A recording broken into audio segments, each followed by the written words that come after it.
ఇప్పటిదాకా ఎవరికి సీట్ వస్తుందని అందరూ ఎదురు చూశారు. ఈ రోజు పవన్ కళ్యాణ్ గారే స్వయంగా అనౌన్స్ చేశారు.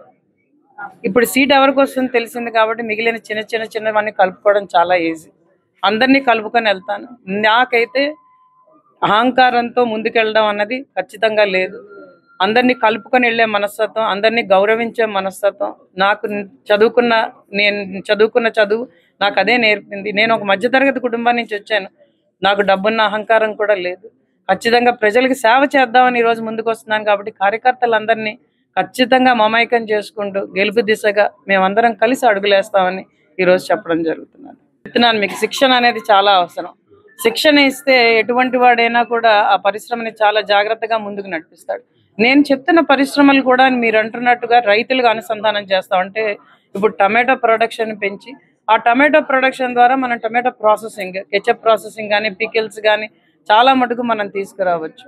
అలాంటి వాటికి మనం దాని ఇస్తాం. పాడి పరిశ్రమను ఎంతో అభివృద్ధి చేస్తే దాని ద్వారా మన దాంట్లోనే మిల్క్ ప్రోడక్ట్స్ చాలా మటుకు స్వీట్స్ అవన్నీ కూడా బయటకు తీసుకురావచ్చు. ఇలాంటి చిన్న పరిశ్రమలు నేను అంటున్నవి ఎవరో పెద్దవాళ్ళు వచ్చి పెద్ద పరిశ్రమ పెట్టడం కాదు. చిన్న పరిశ్రమలు మన యువతకి శిక్షణ ఇస్తూ టెక్స్టైల్ ఇండస్ట్రీస్ రావాలి. అటు కోయంబత్తూరు, కలకత్తా లాగా మన నియోజకవర్గంలో కూడా టెక్స్టైల్ ఇండస్ట్రీస్ రావాలని నేను కోరుకుంటున్నాను. చాలా మంది కుట్టు మిషన్లు ఉన్న వాళ్ళు ఉన్నారు కానీ వాళ్ళు లాభాలను తీసుకోలేకపోతున్నారు ఈరోజు. కాబట్టి వాళ్ళందరికీ చేయూతనిస్తే వాళ్ళందరినీ మనం ఒక సమూహంగా తీసుకెళ్తే ఖచ్చితంగా మనకి అభివృద్ధి అనేది కనిపిస్తుందని నేను ఈరోజు చెప్పదలుచుకున్నాను.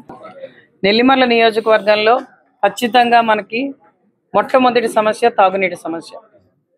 తాగునీటి సమస్య మీద అయితే ఖచ్చితంగా మనం పనిచేయచ్చు. అది సాధ్యపడుతుంది. మనకి పడ్డ ప్రతి వర్షపు చినుకుని, చంపావతి నదీ నీళ్లు, అలాగే గోస్తని నదీ నీరుని మనం జాగ్రత్తగా ప్రిజర్వ్ చేసుకుంటే, రామతీర్థ సాగర్ ప్రాజెక్టు పూర్తి చేసుకుంటే మన నియోజకవర్గంలో తాగునీటి సమస్య పూర్తిగా కనుమరుగవుతుంది. కాబట్టి దాని మీద నేను ఫస్ట్ పనిచేస్తాను. రెండోది ఏంటంటే మన నియోజకవర్గంలో నిరుద్యోగ యువత చాలా ఎక్కువగా ఉన్నారు. స్థానిక పరిశ్రమలు వాళ్ళకి అవకాశాలు ఇవ్వట్లేదు. స్థానికేతరులకు అవకాశం ఇస్తున్నాయని తెలుసు మనకి.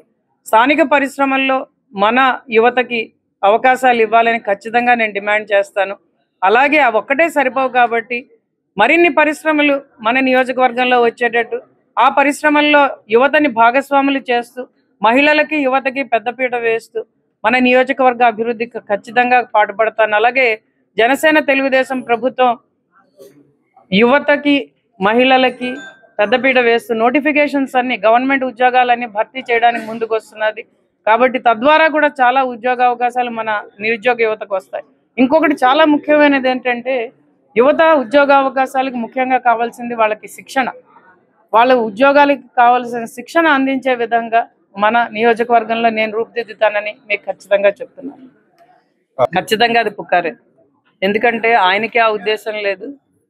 మేమిద్దరం కూడా అధిష్టానాన్ని గౌరవిస్తాం. కొంత డిసప్పాయింట్మెంట్ అనేది ఉంటుంది, కానీ అది ముందర నుంచి మేము ప్రిపేర్ అవుతున్నాం. ఆయనకిస్తే నేను ప్రిపేర్ అవ్వాలి, నేకిస్తే ఆయన ప్రిపేర్ అవ్వాలన్నది మేము ఇద్దరం మాట్లాడుకున్నదే.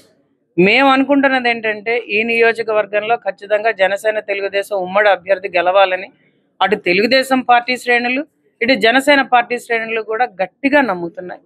కాబట్టి గెలిచి తీరుతాం, జెండా ఎగరేస్తాం. 2024లో రాష్ట్రంలో స్థాపించేది జనసేన తెలుగుదేశం ప్రభుత్వం అని నేను ఖచ్చితంగా మీకు చెప్తున్నాను.